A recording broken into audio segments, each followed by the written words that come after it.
رب اشرح لي صدري ويسر لي أمري واحلل عقدة من لساني يفقهوا قولي. الحمد لله رب العالمين والعاقبة للمتقين. الصلاة والسلام على نبينا المرسلين وآله وأصحابه أجمعين. أما بعد، فقد قال الله تعالى في القرآن الكريم والفرقان المجيد بعد أعوذ بالله من الشيطان الرجيم بفضل بسم الله الرحمن الرحيم وما ينطق عن الهوى إن هو إلا وحي يوحى صدق الله العلي العظيم. عن تخفى ابن قيس رضي الله تعالى عنه قال: بينما أنا ملتجئ على بطني إذا رجل يحركني برجلي فقال إن هذه لجأة يبغضها الله فنظر إليها إذن رسول الله صلى الله عليه وسلم أو كما قال عليه الصلاة والسلام. அளவற்ற அருளாளன் நிகரற்ற அன்புடையவன் அல்லாஹ்விற்கு எல்லா புகழும்.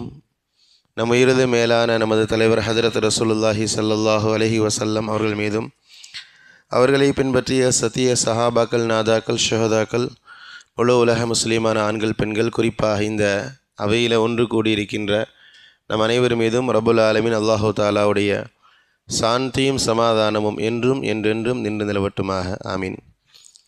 கண்ணியமான சகோதர பெருமக்களே, நபி ஸல்லல்லாஹு அலைஹி வஸல்லம் அவருடைய சுன்னத்துகளும் நவீன அறிவியலும் என்ற தலைப்பின் கீழே பெருமானார் ஸல்லல்லாஹு அலைஹி வஸல்லம் அவர்கள் நமக்கு காட்டி கொடுத்த சுன்னத்துகளில் எந்த அளவுக்கு அறிவியல் நன்மைகள், பலன்கள் இருக்கிறது, அதே போன்று பெருமானார் நமக்கு தடுத்த காரியங்களிலே எந்த அளவுக்கு மனித சமூகத்திற்கு தீங்குகள் இருக்கிறது என்பது பற்றிய நவீன அறிவியல் சார்ந்த தகவல்களை அந்த கோணத்தில் பார்த்து வருகிறோம். அந்த தொடரில் இப்னு மாஜா ஷெரீஃபுடைய 3723வது செய்தி, துஹ்ஃபா பின் கைஸ் என்ற ஒரு சஹாபி அறிவிக்கிறாங்க. நான் ஒரு நாள் குப்பரக்கப்படுத்திருந்தேன். ஆனால் முல்தஜியூன் அலா பத்னி, பத்னின்னு சொன்னால் வயிற்று மேலே படுக்கிறதுனா குப்பரக்க படுக்கிறது, பித்தட்டு மேலே தெரிகிற மாதிரி, வயிறு பூமியில் படுற மாதிரி, வயிறு நெஞ்சு பூமியில் படுற மாதிரி குப்பரக்கப்படுத்திருந்தேன். இதன் ரஜுலுன் யுஹர்ரிகுனி பிரிஜிலி, ஒரு மனிதர் தன்னுடைய காலால் என்னை உரசினார். காலால் எழுப்பினார்னு அர்த்தம், கையில் எழுப்புறதில்லை. பிரிஜிலின தன்னுடைய காலை கொண்டு என்னை எழுப்பினார்.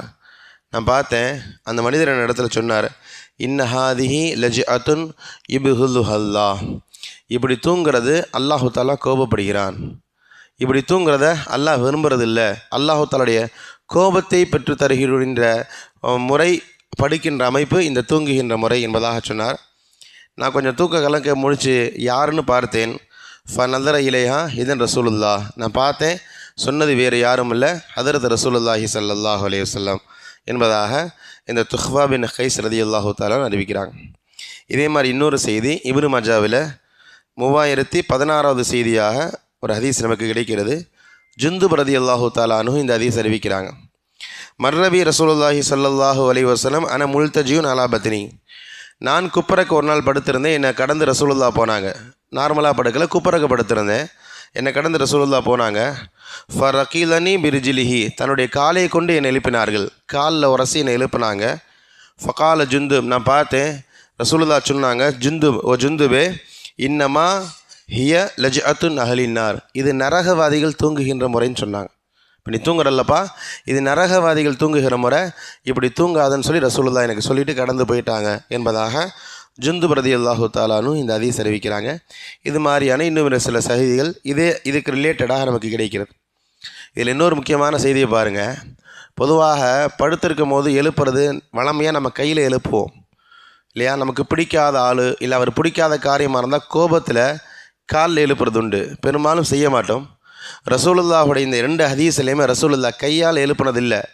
பொதுவாக ரசூலுல்லாவுடைய பழக்கம் காலால் எழுப்புகிற ஆள் கிடையாது.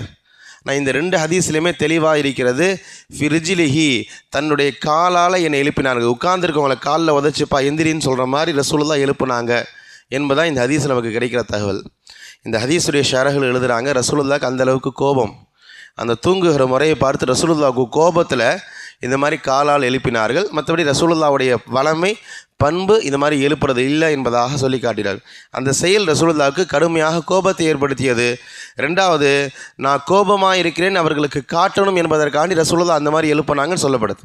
நீ தூங்குற முறை இருக்கப்பா எனக்கு எரிச்சல் ஏற்றுது, எனக்கு எரிச்சல் ஊட்டுகிறது என்பதை அந்த மனிதருக்கு உணர்த்துவதற்காக ரசூலுல்லாஹ் இந்த 2 பேரையுமே தன்னுடைய காலால் எழுப்பினார்களே தவிர மற்றபடி ரசூலுல்லாஹ்வுடைய பண்பு அது இல்லை என்பதை நமக்கு சொல்லி காட்டுகிறார்கள். அருமையான சகோதர பெருமக்களே, இன்றைக்கி நவீன அறிவியல் நிறைய செய்திகளை சொல்கிறது. நான் முன்னாடி சொன்ன மாதிரி ரசூலுல்லாஹ்வுடைய சுன்னத்துகளில் நிறைய பலன்கள் இருக்கிறது. ரசூலுல்லாஹ் எதை நமக்கு தடுத்து இருக்கிறார்களோ அதில் நமக்கு நிறைய ஆபத்துகள் இருக்கிறது. சுவாச பிரச்சனை மிக முக்கியமான பிரச்சனை. எஸ்ஜே கார்டன் என்பவர் சொல்கிறார், நம்முடைய மார்பு பகுதியும் நம்முடைய நுரையீரல் பகுதியும் தலைகீழாக படுக்கும்போது, அது குப்பரக்க படுக்கும்போது பூமியில் அழுத்தி படுக்கிறதுனால ஆழமாக மூச்சிட முடியாது இல்லையா? நம்முடைய சுவாச பிரச்சனை அதிகமாக ஏற்படுவதற்கு இந்த குப்பரக்க படுக்கிறது காரணமாக இருக்கிறது. எனவே இவர் சொல்கிறார், எக்காரணத்தை கொண்டும் நீங்கள் குப்பரக்க படுக்காதீங்க, உங்களுடைய நுரையீரல் பாதிக்கப்படுகிறது, உங்களுக்கு நிம்மதியான தூக்கம் வராது, ஆழ்ந்த தூக்கம் இருக்கிறது, அந்த ஆழ்ந்த தூக்கம் உங்களுக்கு கிடைக்காது நீங்கள் குப்பரக்க படுத்தால் என்பதாக சொல்கிறார். கூடுதலாக இன்னொரு செய்தி, கொஞ்சம் ஆபத்தான செய்தியை சொல்கிறார். குழந்தைகளுக்கு பெரும் பாதிப்பு இருக்கிறது. நம்ம குழந்தைங்க தானே சாதாரணமாக நம்ம படுக்க வைக்கிறோம், ஏதோ படுத்தா சரி தூங்குனா சரின்ற எண்ணத்தில் இருக்கிறோம் இல்லையா? அப்படி கிடையாது. குப்பரக்க படுத்தா அவர் சொல்ல SIDS, sudden infant death syndrome, திடீர்னு மரணம் ஏற்படுகின்ற ஒரு அபாயம் ஏற்படும். குறிப்பாக இந்த 1லேருந்து 3 வயசு வரைக்கும் இந்த குழந்தைகள் குப்பரக்கப்படுத்தா இவர்கள் சுவாச பிரச்சனை ஏற்பட்டு நுரையீரல் பாதிக்கப்பட்டு தூக்கத்திலேயே மரணம் ஏற்படுகின்ற விகிதம் அதிகமாக இருக்கிறது குப்பரக்க படுக்கிறதுனால. எனவே குறிப்பாக குழந்தைகளை குப்பரக்க படுக்க வைக்காதீர்கள் என்பதாக சொல்கிறார். அஜீரண பிரச்சனை ஏற்படுகிறது என்பதாக சொல்கிறார். ஜீரண பிரச்சனைன்னு சொன்னால் நம்முடைய வயிறு மேலே தான் நம்முடைய முழு இடலும் முழுகிறதுனால அஜீரண பிரச்சனை ஏற்படுகிறது. மார்பு எரிச்சல், அசிடிட்டி சொல்கிறோம் இல்லையா, இந்த மார்பு எரிச்சல் ஏற்படுகிறது குப்பரக்க படுக்கிறதுனால என்பதாக சொல்கிறார். நம்முடைய நரம்பு மண்டலங்கள் பாதிக்கப்படுகிறது.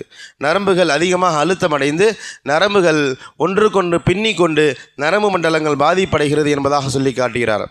முதுகு பிரச்சனையை, முதுகு எலும்பு பிரச்சனை, அதாவது நம்முடைய முதுகில் நேராக இருக்கும் இல்லையா, இந்த முதுகு அதனுடைய அலைன்மெண்ட் மாறி இருக்கிறதுனால முதுகு பிரச்சனை ஏற்படுது.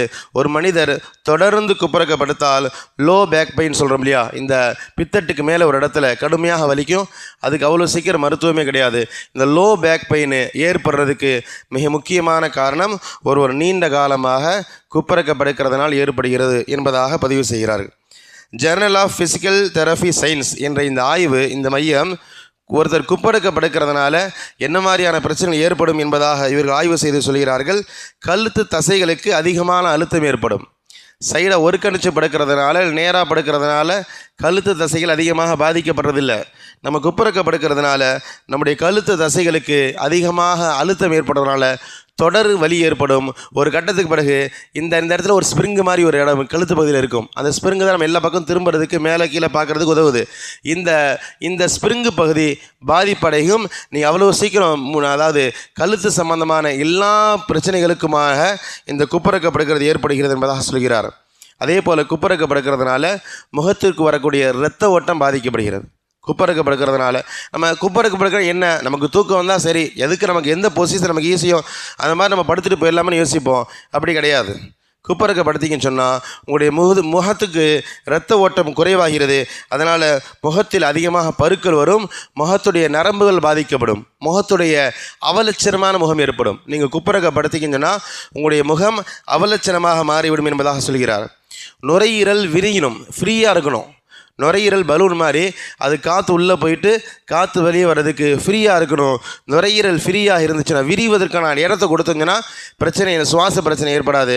நீங்கள் குப்பரக்கப்படுத்திங்கன்னு சொன்னால் நுரையீரல் சுருங்கி கொள்ளும், அது போதுமான விரிவதற்கான இடம் கிடைக்காது. நீங்கள் குப்பரக்கப்படுத்திங்கன்னா நுரையீரல் முழுமையாக விரிவதற்கான அந்த ஸ்பேஸ் இல்லாதனால நுரையீரல் சம்பந்தமான பிரச்சனைகள் ஏற்படும். குறிப்பாக இரத்தத்தில் ஆக்சிஜன் அளவு குறைவதற்கு இந்த குப்பரக்கப்படுக்கிறது காரணமாக இருக்கிறது. குப்பரக்கப்படுத்திங்கன்னு சொன்னால் நுரையீரல் முழுமையாக விரிஞ்சு மூடாது. அதனால் ஆக்சிஜன் தட்டுப்பாடு ஏற்படும், இரத்தத்தில் ஆக்சிஜன் குறைவு ஏற்படும் என்பதாக இவர் பதிவு செய்கிறார்.